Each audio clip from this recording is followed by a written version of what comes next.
Hello everyone, very warm welcome to the session. Guys, आज का जो हमारा सेशन है वो टारगेट है हमारा क्लास 12th के बाद अगर हम आईएएस प्लान कर रहे हैं तो हमारी क्या स्ट्रैटेजी होनी चाहिए, हमारा क्या रोड मैप होना चाहिए, and also we will discuss कि ये एग्जाम में पैटर्न क्या रहता है। ठीक है गाइज, सो हम आज का ये जो सेशन है इसका पहले एक बार सिंक्रोनाइजेशन कर लेते हैं कि हम इस सेशन में आज करने क्या वाले हैं।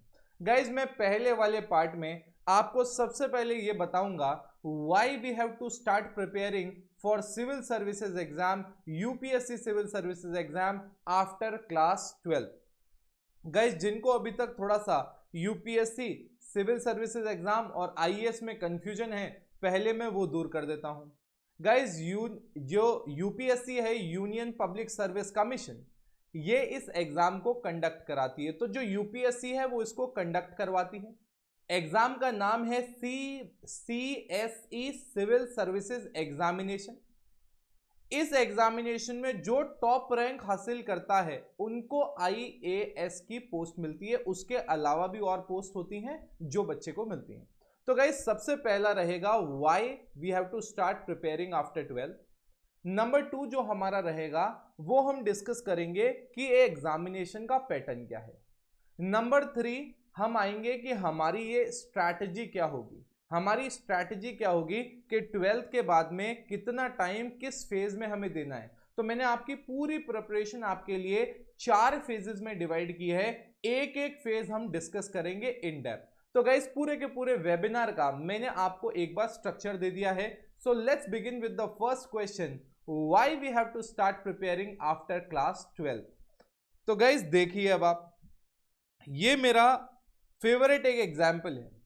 ये मेरा एक फेवरेट एक एग्जाम्पल है जब भी बच्चा कहता है कि मैं कोई भी चीज के लिए मेरा बेस स्ट्रॉन्ग क्यों करूं, मैं इतना जल्दी प्रिपेयर करना क्यों स्टार्ट करूं। तो ये एक मेरा बेसिक सवाल रहता है। तो जब मेरा ये बेसिक सवाल रहता है तो इसके लिए एक परफेक्ट एग्जाम्पल है अपने पास। मैंने कहा, अभी आपने देखा, मैंने आपको एक क्रिकेट मैच की फोटो दिखाई। आपको क्रिकेट मैच देख के ही समझ में आ गया होगा, वो एक क्रिकेट मैच चल रहा है इंडिया और पाकिस्तान के बीच में। देख सकते हो आप किसके बीच में चल रहा है, इंडिया और पाकिस्तान। आप देख सकते हो इस वाले मैच में अभी जो स्ट्राइक पे है आपके सामने वो कौन है। स्ट्राइक पे कौन है आपके सामने? स्ट्राइक पे है आपके सामने विराट कोहली। तो यार, है क्या इस मैच के हालात क्या चल रहे हैं वो समझते हैं ताकि हमारे पहले क्वेश्चन का हमें जवाब मिले। तो हालात ऐसे हैं कुछ, पाकिस्तान पहले बैटिंग करती है और पाकिस्तान पहले बैटिंग करते हुए लेट्स से 400 रन्स बना लेती है। जब पाकिस्तान पहले बैटिंग करते हुए 400 रन्स बना लेती है तो मैंने कहा लास्ट में ऐसी हालत होती है इंडिया की कि 49.5 ओवर्स हो चुके होते हैं और 395 रन्स इंडिया बना चुकी होती है। तो यार, आखिरी बॉल, स्ट्राइक पे कौन? विराट कोहली। यार, बॉलर आया भागते हुए, बिल्कुल बढ़िया तेज गेंद डाली, विराट कोहली ने घूम के शॉट मारा और बाउंड्री लाइन के बाहर। मुझे बताओ स्कोर कितना हो गया? अब स्कोर हो गया 395 प्लस 6 दैट इज 401। तो गाइज, ऑब्वियसली जैसे ही ये छक्का मारा, इंडिया क्या हुई? जीत गई। इंडिया क्या हुई? जीत गई। तो जब इंडिया जीत गई मेरे प्यारे बच्चों, तो अगले दिन सब न्यूज़पेपर में हेडिंग आई, Virat Kohli wins for India on the last ball. Virat Kohli की जय जय होने लगी भैया। हर न्यूज चैनल, हर न्यूज़पेपर, हर घर घर बच्चा बोले विराट कोहली ने क्या बैटिंग करी, क्या छक्का मारा। अब एक बात बताओ मुझे, अब एक बात बताओ, जब किसी का भी सिलेक्शन होता है किसी बड़े एग्जाम में और आप कभी इंटरव्यू सुनोगे, कभी आप इंटरव्यू सुनोगे तो हमेशा यही होता है, वो सेलेक्टेड कैंडिडेट यही कहता है मैंने लास्ट के 6 मंथ्स 9 मंथ्स बहुत जबरदस्त पढ़ाई करी। यही कहता है सेलेक्टेड हुआ यार, कैसे सेलेक्ट हुए? अरे मैंने लास्ट के 3 महीने 9 महीने 6 महीने ऐसे पढ़ाई करी, ऐसे पढ़ाई करी कि क्या बताऊं मैंने क्या जबरदस्त पढ़ाई करी। तो हमें एज अ स्टूडेंट भी क्या लगता है, यार हम भी ना अभी से तैयारी क्यों चालू करें? वो जो टाइम आएगा ना हमारा जब एग्जाम होगा, लेट्स से आईएएस का एग्जाम होगा आफ्टर ग्रेजुएशन, तो बोले यार उसी टाइम ना 6 महीने 9 महीने पहले तैयारी स्टार्ट कर लेंगे और सिलेक्शन लेके उठेंगे जैसे ये लोग सिलेक्शन लेके उठ रहे हैं। तो गाइज अब मुझे आप ये एग्जाम्पल से कनेक्ट करेंगे अपन बिल्कुल बढ़िया तरीके से। मुझे एक बात बताओ, विराट कोहली ने, लेट्स से मैं सिचुएशन सब कुछ वे रहता हूं, विराट कोहली ने आखिरी गेंद पे छक्का मारा, बट इंडिया का स्कोर ना 395 नहीं था, सिर्फ 300 रन ही था। तो आप मुझे बताओ क्या ये छक्का मारने के बाद भी क्या इंडिया जीतेगी? नहीं, स्कोर तो रह जाएगा सिर्फ 306। तो इसका मतलब माना ये छक्का बहुत इंपॉर्टेंट था जो विराट कोहली ने मारा, बट ये 395 भी उतना ही इंपॉर्टेंट थे। मतलब ये जो बेस था ये इतना इंपॉर्टेंट था कि अगर ये एंड में छक्का भी मारता और ये बेस नहीं होता तो इंडिया जीतती नहीं। इसका मतलब ये है, ये जब सब लोग कहते हैं हमने 6 to 9 मंथ्स बहुत अच्छी पढ़ाई करी, गाइस ट्रस्ट मी करनी पड़ेगी, सिलेक्शन लेना है तो, बट इस 6 से 9 महीने पहले भी इनका जो हार्डवर्क है ना वो अपन इग्नोर नहीं कर सकते। इन्होंने अपना बढ़िया बेस बनाया जो आगे जाके इनको पे ऑफ कर रहा है सिलेक्शन देके। तो आई होप अब आप समझ गए होंगे, एग्जाम भले ही ग्रेजुएशन के बाद है, आज वो बेस बनाना जरूरी है ताकि हम भी जब लास्ट के हमारे 6 महीने 9 महीने में जब छक्का मारे ना प्रिपरेशन में, तो हम भी बिल्कुल सिलेक्शन लेके निकले। तो आई होप गाइस जो पहला वाला क्वेश्चन है वो आपका क्लियर है, पहला वाला आपको जवाब मिल गया कि हमें अभी से प्रिपरेशन क्यों स्टार्ट कर देनी चाहिए। तो अब चलते हैं बेटा हम एग्जाम पैटर्न पे। तो एग्जाम पैटर्न पे अगर हम चलें तो इसमें एग्जाम में सबसे पहले आपका प्रीलिम्स होता है। पहले मैं आपको एक एक डिटेल में समझाऊंगा इसमें क्या आता है, कैसे आता है, पूरा structure, don't worry about it, but एक बार पहले ओवरव्यू दे देता हूं। ये जो एग्जाम है इसमें सबसे पहले आपका प्रीलिम्स होता है, उसके बाद आपका मेंस एग्जाम होता है और फाइनली आपका पर्सनैलिटी टेस्ट होता है। फाइनली आपका क्या होता है गाइस? पर्सनैलिटी टेस्ट होता है। तो गाइस अब एक बार समझते हैं कि इन एग्जाम्स में ये जो हमारे पर्सनैलिटी टेस्ट हो रहा है, ये जो प्रिलिमिनरी एग्जाम हो रहा है, मेंस एग्जाम हो रहा है, ये क्या है? तो मैं ये कह सकता हूं ये स्टेजेस हैं गाइस। क्या है ये? एग्जाम का पैटर्न जो है ये स्टेजेस हैं। तो मैंने कहा मैं यहाँ हेडिंग डालता हूं एग्जाम पैटर्न आपके लिए, और एग्जाम पैटर्न में मैं तीनों के तीनों लेवल आपके लिए डिफाइन करता हूं। पहला अपना एग्जाम होता है गाइस प्रीलिम्स का, उसके बाद हमारा एग्जाम होता है मेंस का, और उसके बाद में लास्ट में होता है पर्सनैलिटी टेस्ट या इंटरव्यू जिसको आप कह सकते हैं।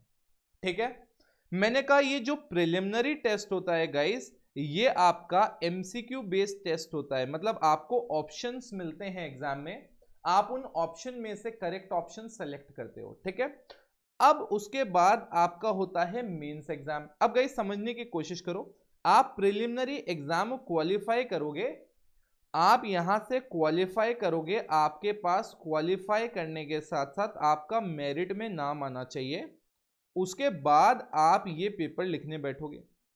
ये जो पेपर होता है मेरे प्यारे बच्चों ये सब्जेक्टिव पेपर होता है, मतलब यहां पे एक क्वेश्चन आएगा उसको आपको जवाब लिखना पड़ेगा, वर्ड्स ये मेंशन करते हैं इतने वर्ड्स में आंसर होना चाहिए। आ रहा सुनने? अब आप देखिए, मैं इंटरव्यू पे बाद में जाऊंगा, पहले आप प्रीलिम्स को थोड़ा सा और डिकोड करते हैं। ठीक है, प्रीलिम्स को थोड़ा सा और डिकोड करते हैं। ये जो प्रीलिम्स है हमारा, इसमें बेसिकली आप मान लीजिए एक जनरल स्टडीज का पेपर होता है, एक जनरल स्टडीज का पेपर होता है 200 मार्क्स का। आ रहा है समझ में आपको? 200 मार्क्स का। और एक सी सेट का पेपर होता है, एक सी सेट बेसिकली एप्टीट्यूड टेस्ट होता है, ये भी होता है 200 मार्क्स का। मैं आपको बता दूं बच्चों ये जो पेपर है ये मेरिट बेस्ड पेपर है और ये क्वालिफाइंग पेपर है। पहले ना सीसेट भी बीच में मेरिट के लिए कंसिडर किया जाता था, तो इसकी वजह से जो इंग्लिश जिनकी ज्यादा स्ट्रांग है, लॉजिकल रीजनिंग ज्यादा स्ट्रांग है, मतलब इंजीनियरिंग बैकग्राउंड और या फिर इंग्लिश स्पीकिंग क्राउड, उन बच्चों का ज्यादा सिलेक्शन होने लगा। तो बड़ा प्रोटेस्ट हुआ, बाद में ये कह दिया गया, बाद में पैटर्न में चेंज किया गया और बोला गया कि अब ना सीसेट ना क्वालिफाइंग है। क्वालिफाइंग का मतलब आपको इसमें सिर्फ पासिंग मार्क्स लाने हैं, मेरिट के लिए कंसिडर नहीं होगा, सिर्फ पास होना है। आप 200 में से 200 ले आए तो भी ये मेरिट में काउंट नहीं होगा। मेरिट सिर्फ और सिर्फ जनरल स्टडीज वाले पेपर की लगेगी। मैं आपको बता दूं, ऐसा नहीं है ऑप्शन आता है तो आप कुछ भी इसमें सेलेक्ट करके आंसर लिखाओ। इसमें सेलेक्ट करना बड़ा जरूरी होता है क्योंकि नेगेटिव मार्किंग भी होती है, ठीक है। तो आपने प्री में जनरल स्टडीज और सीसेट का पेपर दिया, सीसेट में आप पास हो गए और जनरल स्टडीज में आपका जो मेरिट आया, जो क्वालिफाइंग मार्क्स आए, उससे आपके ज्यादा मार्क्स आए। अब आप मेंस का पेपर देने बैठेंगे। तो गाइज ये प्री के जो मार्क्स होते हैं ये इंपॉर्टेंट होते हैं सिर्फ और सिर्फ मेंस के सिलेक्शन के लिए। अब जैसे ही आप मेंस के पेपर में आएंगे तो यहां पे एक आपका एसए का पेपर होगा। एसए का जो पेपर होगा that will be of 250 marks. उसके बाद जैसे वहां एक जनरल स्टडीज था, या जनरल स्टडीज 1 to 4 होंगे। इसमें जनरल स्टडीज के 4 पेपर होंगे, GS1, GS2, GS3, GS4। Guys यहां पे 250 मार्क्स का ये एक जनरल स्टडीज का पेपर होगा और टोटल 4 पेपर होंगे तो कितने मार्क्स हो गए? 1000 मार्क्स। प्लस आपकी जो स्पेशलिटी है, जो आपका स्ट्रॉन्ग पॉइंट है, उसके हिसाब से आप एक अपना मनपसंद ऑप्शनल पेपर चूज करोगे। ऑप्शनल के 2 पेपर रहते हैं, 250 into 2, तो यहां हो गए 500। तो इसका मतलब मेंस में अगेन देखो, इसमें भी लैंग्वेज पेपर होते हैं बट वो क्वालिफाइंग रहते हैं, इसलिए मैं कंसिडर नहीं कर रहा हूं। मेरिट के लिए आपके ये 1750 मार्क्स होते हैं। अगर आप 1750 मार्क्स में से वो जो क्वालिफाइंग स्टेज है उससे आप ज्यादा मार्क्स लेके आ जाते हैं तो फिर आपको इंटरव्यू के लिए बुलाया जाता है। इंटरव्यू के लिए आपको मैं बता दूं टोटल 275 मार्क्स का इंटरव्यू होता है। आपका जो फाइनल सिलेक्शन है, फाइनल सिलेक्शन जो होता है वो आपका 1750 प्लस 275 2025 में से जो बच्चा अच्छे मार्क्स लेके आता है उसका सिलेक्शन हो जाता है। मतलब अगर आपने 1000 के ऊपर स्कोर कर लिया इसमें से तो सिलेक्शन 100% आप मान सकते हो। डिपेंड करता है वैसे तो कट ऑफ, बट आप मान सकते हो जाता है। गाइज अब मैंने आपको ये एग्जाम पैटर्न बताया, गाइज इसमें फिर एज का भी एक क्राइटेरिया होता है, अटेम्प्ट्स का होता है, डिपेंडिंग अपॉन कैटेगरीज, बट वो मैं आपके साथ डिस्कशन नहीं कर रहा हूं। मेरा स्ट्रैटेजी बनाने का ऑब्जेक्टिव है, बट पैटर्न इसलिए बताया क्योंकि बहुत सारे 12th के बच्चे जो होते हैं वो अभी जस्ट थोड़ा सा देखना स्टार्ट कर रहे होते हैं। तो मैंने आपको बता दिया इसमें 3 स्टेज होती है, prelims, mains and interview. Prelims qualify करके मेंस देते हो, मेंस क्वालिफाई करके इंटरव्यू आता है। तो इंटरव्यू और आपके जो पर्सनैलिटी इंटरव्यू और आपका जो मेंस है, इन दोनों का जो कंबाइंड स्कोर होता है उसके बेसिस पे फाइनल सिलेक्शन लिस्ट निकलती है, ठीक है। तो हमने ये देख लिया, आप एक बार पैटर्न देख लीजिए फुल स्क्रीन पे, फिर अपन थोड़ा सा आगे बढ़ते हैं। आगे थोड़ा सा हमारी प्रिपरेशन की जो स्ट्रैटेजी है उसको हम बाइफिकेट करना क्या करेंगे, चालू करेंगे।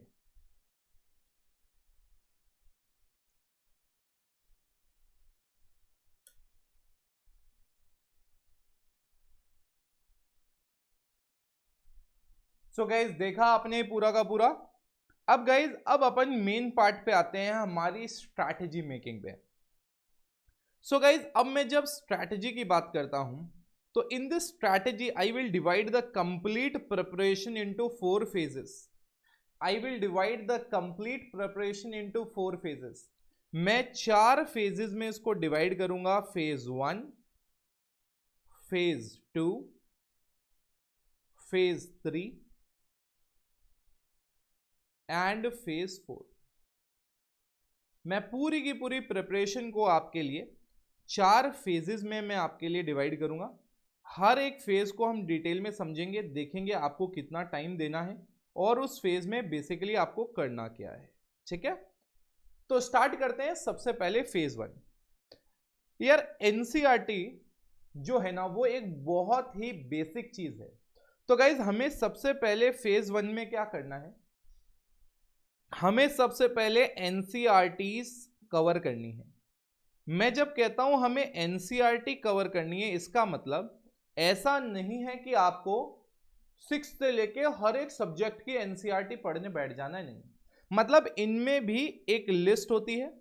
तो इनकेस अगर आपको वो लिस्ट चाहिए तो आप एंड में मैं आपको नंबर और हमारा जो टेलीग्राम का चैनल है मैं उसकी आपको डिटेल दूंगा। एंड में मैं आपको लास्ट 5 मिनट्स में जो कोर्सेज हम लोग कराते हैं वो जानकारी दूंगा। तो आप हमसे चाहें तो ये लिस्ट ले सकते हैं अगर आप प्रिपरेशन स्टार्ट कर रहे हैं। तो गाइज होता क्या है, एक लिस्ट होती है एनसीईआरटी की कि यार ये एनसीईआरटी अपने को पढ़ना जरूरी है ताकि हमारा क्या हो, एक बेस बन जाए, क्योंकि बेस बनना बहुत इंपॉर्टेंट है, अदरवाइज हम आगे प्रिपरेशन नहीं कर पाएंगे। तो पहला फेज क्या होता है, हमें 6 to 12 जितनी इंपॉर्टेंट एनसीईआरटीज है from the point of view of civil services, हमें वो लिस्ट बनानी है। आपके पास नहीं है आप मुझसे ले लीजिएगा। मैंने कहा वो लिस्ट में से हमें 6 to 12 एनसीईआरटी कवर करनी है। गाइज ये एनसीईआरटी अगर हमें समझ में आएगी, देखो यार बहुत बहुत सिंपल सी बात है, अगर हम जब उस लेवल पे थे 6 to 12 तो हम लोग उन चीजों को उस नजरिए से, उस बड़े एक होराइजन से मेजर नहीं करा करते थे। हम एक नैरो पर्सपेक्टिव, सिर्फ एग्जाम पर्सपेक्टिव से देखा करते थे। अब हमें क्या चाहिए, वो बेस चाहिए ताकि हमें आगे समझ में आ सके। तो हम लोगों को एक एक चीज वो बेस वाली कवर करनी है जो हमारे सिविल सर्विसेज से इन डेप्थ हमसे पूछी जा सकती है। तो पहला फेज जो है हमारा वो रहता है एनसीईआरटी कवरेज। मैं आपको बता दूं लगभग इसमें 5 to 6 मंथ्स आपको देने होते हैं, 5 to 6 मंथ्स एक एक एनसीईआरटी को कवर करने के लिए, ठीक है। तो मैंने आपको टाइमलाइन भी बता दी और इस वाले फेज में करना क्या है मैंने आपको वो भी बता दिया। तो गाइस फेज 1, उसके बाद अब चलते हैं फेज 2। जैसे ही आप फेज 2 पे आएंगे, हमारी प्रिपरेशन में सबसे पहले जो चीज ऐड होगी वो होगी करंट अफेयर्स। आपने सुना होगा कि यार आईएएस में आपको करंट अफेयर्स पता होने चाहिए, बिल्कुल सही सुना है। आईएएस में आपको करंट अफेयर्स की बहुत अच्छी नॉलेज होनी चाहिए और करंट अफेयर्स के लिए आप एक कोई भी न्यूज़पेपर पकड़ सकते हो, जैसे कि द हिंदू, इंडियन एक्सप्रेस, इनमें से आप कोई भी न्यूज़पेपर पकड़ सकते हो। बट मेरी आपको एक सजेशन रहेगी कि आप हमेशा एक ही न्यूज़पेपर पकड़ें, मल्टीपल न्यूज़पेपर ना पकड़ें। ऑब्वियसली बहुत सारे न्यूज़पेपर में बहुत सारी न्यूज़ आती है जो डिफरेंट हो सकती है, बट मेरा मानना ऐसा है कि न्यूज़पेपर में जो एक दिन एक न्यूज़पेपर में आ रही है, हो सकता है दूसरे न्यूज़पेपर में आज कवर नहीं हो, वो नेक्स्ट डे हो जाए। तो आप इनिशियली एक ही न्यूज़पेपर पकड़ोगे और एक ही न्यूज़पेपर को लेके प्रिपरेशन स्टार्ट करोगे। मैं रेकमेंड करूंगा आपको द हिंदू, आप इंडियन एक्सप्रेस भी ले सकते हैं, अच्छा है वो भी। तो आपको सेकेंड फेज में क्या करना है, करंट अफेयर स्टार्ट करने हैं। सर फर्स्ट फेज में हम करंट अफेयर स्टार्ट नहीं कर सकते, नहीं बेटा, पहले आपको बेसिक टर्मिनोलॉजीज आनी चाहिए, बेसिक कॉन्सेप्ट्स आने चाहिए, ताकि जब करंट अफेयर्स में आप कोई न्यूज पढ़ो, जैसे आपने लेट्स से कि साइक्लोन अभी आ रहे हैं, एम्फान आया, अभी महाराष्ट्र में तूफान आया, तो बेसिकली क्या है कि जो साइक्लोन के बारे में आप जब पढ़ोगे तो आपको अगर थोड़ा सा बेसिक आइडिया होगा ज्योग्राफी का, तो उसके बाद जब आप न्यूज पढ़ोगे आप कनेक्ट कर पाओगे। अभी न्यूज में आरबीआई ने रेपो रेट कट कर दी, रिवर्स रेपो रेट कट कर दी, आप आज डायरेक्टली पढ़ने लगोगे, हो सकता है उसका इंपैक्ट आपको इंडियन इकोनॉमी पे या वर्ल्ड इकोनॉमी पे समझ में ना आए। बट अगर आप एनसीईआरटी पढ़ के बेस पढ़ के आओगे और फिर न्यूज़पेपर आप पढ़ोगे तो 100% आपको वो एडिटोरियल्स, वो न्यूज आपको समझ में आने लगेगी। तो मैं पर्सनल स्ट्रैटेजी मेरी रहती है कि बच्चा फेज 2 में आके न्यूज़पेपर करंट अफेयर स्टार्ट करे। हाँ, अगर उस बच्चे ने पहले से एक हैबिट बना रखी है, फैमिली में एक एनवायरनमेंट है जहां करंट अफेयर्स ऑलरेडी डिस्कशन होता है, तो then it is okay. But if you are just a beginner, मतलब अभी सिर्फ स्कूल की पढ़ाई में लगे हुए थे, ये बेसिक स्ट्रक्चर अपना रेडी नहीं था, तो in that case I will advice कि आप करंट अफेयर्स सेकेंड फेज में ही स्टार्ट करें। दूसरा, अभी तक आपने एनसीईआरटीज पढ़ी, अब आपको क्या करना है, रेफरेंस बुक्स भी लेनी है और आपको रेफरेंस बुक्स हर एक सब्जेक्ट की आपको लेनी है और आपको वो रेफरेंस बुक्स रीड भी मारनी है। गाइज मैंने अभी नोट किया, जैसे रेफरेंस बुक के रिगार्डिंग मैं आपको कुछ और इंफॉर्मेशन भी शेयर करना चाहूंगा। रेफरेंस बुक जैसे आपने इंडियन पॉलिटी पढ़ी, इंडियन पॉलिटी में आप डीडी बसु भी है, लक्ष्मीकांत जी की भी बुक है। अब आप क्या करें, किसी भी कोचिंग में अगर आप पढ़ रहे हैं तो आप किसी भी कोचिंग में आप पढ़ रहे हैं तो जरूरी नहीं है कि आप सिर्फ उनके नोट्स पढ़ें, आप उनके नोट्स के साथ साथ आप बुक्स भी रेफर करें, क्योंकि अगर आप बुक्स रेफर करेंगे साथ में तो आप जब कोचिंग में पढ़ते हैं तो वहां पे आपको एक बहुत ही आसान लैंग्वेज में एक चीज बताई जाती है, बट जब आप बुक पढ़ते हैं तो वहां एक टेक्निकल नॉलेज होती है। तो आपको एग्जाम में टेक्निकल लैंग्वेज आएगी, तो आपको audio is, I am audible right? Okay okay okay, so guys, I was talking about reference books. Let's start again with the reference book. I think there was some audio issue. So guys, reference book, I was saying that most of the kids, what they do, when we tell them that you go through the reference book, they avoid most of the time because coaching से notes मिल जाते हैं. ठीक है यार, coaching से आपको notes मिलते हैं, you should read them, they are good, but I am saying that you know ये थोड़ा सा ना इजी लैंग्वेज में होता है, थोड़ा सा ऐसे प्रॉपरली एक्सप्लेन किया हुआ होता है कि बच्चे को बहुत आसानी से समझ में आ जाता है, तो वो प्रेफर भी करता है. But I always suggest that आपको रेफरेंस बुक पढ़नी पड़ेगी, क्योंकि इनमें टेक्निकल लैंग्वेज होती है, और आपका जो एग्जाम पेपर आएगा वो एग्जाम पेपर आपका इसी टेक्निकल लैंग्वेज में आएगा. सो ठीक है, आपने कोचिंग के नोट्स पढ़े, बड़े आसानी से आपको समझ में आ रहे हैं, बट आपको उसके साथ क्या करना पड़ेगा, आपको उसके साथ टाइमली रेफरेंस बुक भी रीड करना पड़ेगा. कई बार मैंने ऐसा भी सुना है, कोचिंग इंस्टीट्यूट्स भी कहते हैं ये नोट्स पढ़ लेना काफ़ी है, इसके बाहर कुछ नहीं आएगा. अरे यार, उसके अंदर से भी क्यों ना आ जाए. मैं ये ज़रूर कहूँगा कि लैंग्वेज जो होती है उसको क्रैक करना बड़ा डिफिकल्ट होता है, तो आप इसके लिए रेफरेंस बुक ज़रूर खरीदें हर एक सब्जेक्ट की. आपके पास अगर रेफरेंस बुक की लिस्ट ना हो तो भी आप, जो मैं आपको लिंक दूंगा एट द एंड, आप उस पर कॉन्टैक्ट कर सकते हैं, आपको वो भी मिल जाएगी. ठीक है, तो मैंने कहा फेज 1 और फेज 2. फेज 1 में एनसीईआरटीज कवर करी, फेज 2 में हमने क्या किया, एनसीईआरटीज के साथ साथ हमने करंट अफेयर भी कनेक्ट किया. एनसीईआरटीज हो गई, अब करंट अफेयर पढ़ेंगे तो कनेक्ट कर पाएंगे, साथ साथ हम उसके क्या करेंगे, रेफरेंस बुक भी पढ़ना चालू कर देंगे. मेरे हिसाब से मतलब आई फील इसमें लगभग बच्चे को एक 14 मंथ्स से 16 मंथ्स का एक टाइम लगता है. 14 मंथ से 16 मंथ्स का एक टाइम लगता है, जिसमें करंट अफेयर का पूरा रूटीन आ जाता है, उसके साथ साथ उसके पास रेफरेंस बुक जो होती हैं वो सारी वो पढ़ लेता है. गाइज फिर वो बच्चा रेडी होता है फेज 3 के लिए. तो गाइज आपको स्ट्रैटेजी समझ में आ रही है. Phase 1 NCERT, phase 2 current affairs में अब आ जाओ, एंट्री ले लो, रेफरेंस बुक्स पढ़ने लग जाओ. उसके बाद रेफरेंस बुक पढ़ के खत्म करने के बाद अब आपको आंसर राइटिंग प्रैक्टिस करनी है. जब मैं कहता हूं आंसर राइटिंग प्रैक्टिस करनी है, मैं आपको एक्सप्लेन करता हूं एग्जाम के पर्सपेक्टिव से ये कितना इंपॉर्टेंट है. गाइज एग्जाम के पर्सपेक्टिव से जब मैं कहना चालू करता हूं, एग्जाम के पर्सपेक्टिव से जब मैं कहना चालू करता हूं, तो ये बहुत बहुत बहुत इंपॉर्टेंट हो जाता है.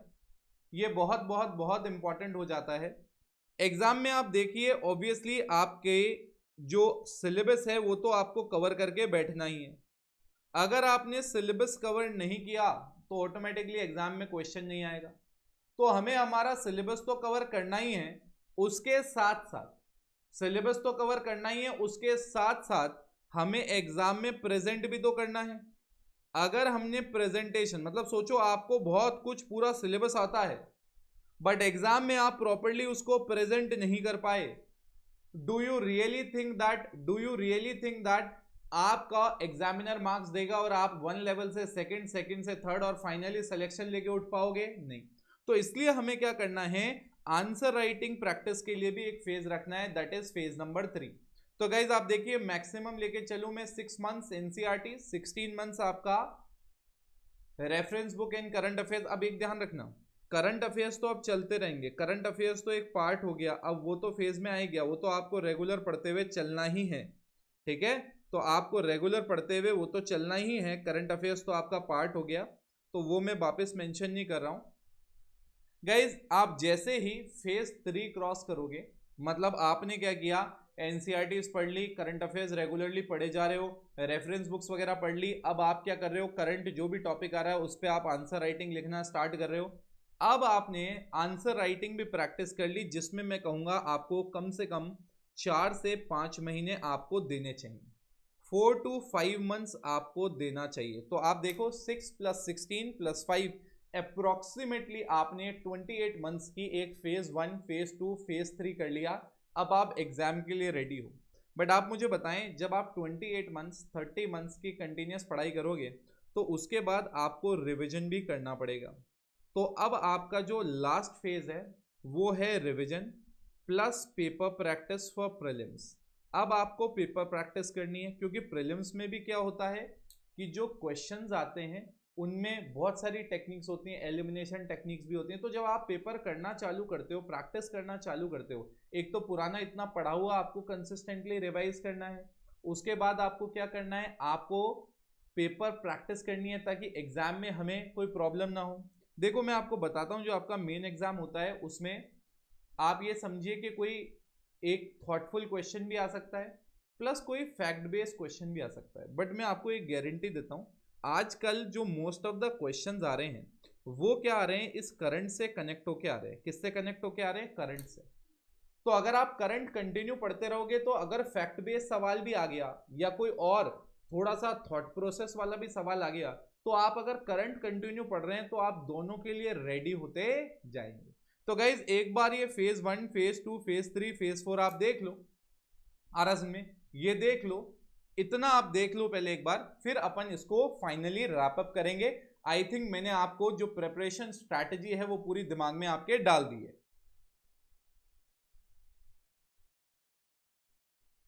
तो गाइज पूरी स्ट्रैटेजी क्लियर है। तो हमने जो हमारे सेशन में प्लान किया था, why we have to start preparing now, उसका आंसर मिल गया है हमें। प्रीलिम्स का पूरा पैटर्न क्या होता है, मेंस का क्या होता है, पर्सनालिटी टेस्ट का क्या होता है, वो पता पड़ गया। थर्ड हमने देखा हमारी पूरी स्ट्रैटेजी क्या होगी। अब आप इस स्ट्रैटेजी को जब देखेंगे आप बहुत अच्छे से देखोगे कि यार हमारे पूरे के पूरे ये जो 3 इयर्स है ना, ग्रेजुएशन के बाद जब हम एग्जाम देंगे तो गाइज वो एग्जाम तक का पूरा टाइम ऐसा नेक टू नेक प्लान है कि अगर हम टाइमली स्टार्ट करेंगे तो हमारा टाइमली पूरा का पूरा क्या होगा, फिनिश हो जाएगा। फेज 1 में अब एग्जाम तक का जितना रिमेनिंग टाइम है वो सारा का सारा रिमेनिंग टाइम हम कहां देंगे, हम फेज 4 में देंगे। कहां देंगे? हम फेज 4 में। तो गाइज ये हो गया हमारी यहां तक की डिटेल्स। अब मैं आपको जो कंटेंट चाहिए था गाइज, हमारा आप टेलीग्राम पे एक चैनल है, आप वो ज्वाइन कर सकते हैं। टेलीग्राम चैनल का नाम है UPSC@IEPA। आप ये चैनल ज्वाइन करें।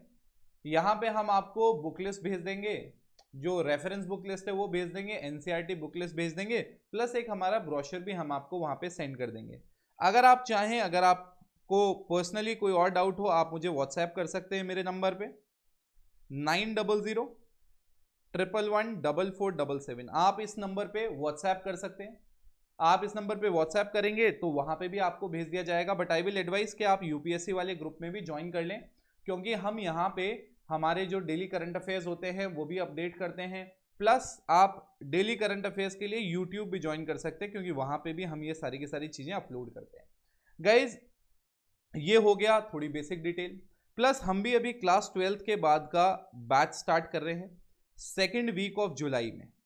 सेकेंड वीक ऑफ जुलाई में हम लोग ये बैच स्टार्ट कर रहे हैं। Second week of July registration अभी से स्टार्ट हो जाएंगे। एंड अभी इंस्टीट्यूट में डिफरेंट ऑफर्स भी चल रहे हैं, तो आप कांटेक्ट कर सकते हैं for the best offer.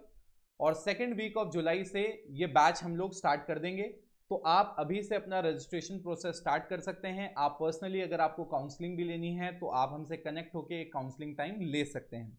But guys basically मैंने आपको ये सारा का सारा डिटेल समझाया है। अब आपके दिमाग में यूपीएससी को लेके कोई सवाल ऐसा नहीं होना चाहिए जो अनआंसर्ड है। जो मैंने आपको कहा था एज वाला फैक्टर, नंबर ऑफ अटेम्प्ट वाला फैक्टर, कैटेगरी वाला, वो सब जब आप ब्रोशर लेंगे, तो जब यहाँ पे आप ब्रोशर लेंगे तो आपको ऑटोमेटिकली उस ब्रोशर में आपकी कैटेगरी के हिसाब से कितने अटेम्प्ट्स आपके पास अवेलेबल हैं वो सारी की सारी डिटेल्स आपको मिल जाएंगी। आपको ये भी पता पड़ जाएगा कि क्या एज लिमिट है आपके लिए डिपेंडिंग अपॉन द कैटेगरी, वो भी आपको वहां मिल जाएगी। क्लियर है? प्लस मंथली करंट अफेयर्स की हमारी जो बुक आती है वो भी आपको यहाँ मिल जाएगी। तो गाइज आई होप आपका जो ये आज का मैंने सेशन लिया इसमें आपको यूपीएससी के रिगार्डिंग जानकारी मिल गई, आपकी एक प्रिपरेशन स्ट्रैटेजी मिल गई। तो guys I hope to see you कि आप 3-4 साल बाद, 5 साल बाद बहुत ही यंग एज में एक सिविल सर्वेंट बने और देश को और आगे तक लेके जाएं। See you guys somewhere down the line. Till then take care, bye bye.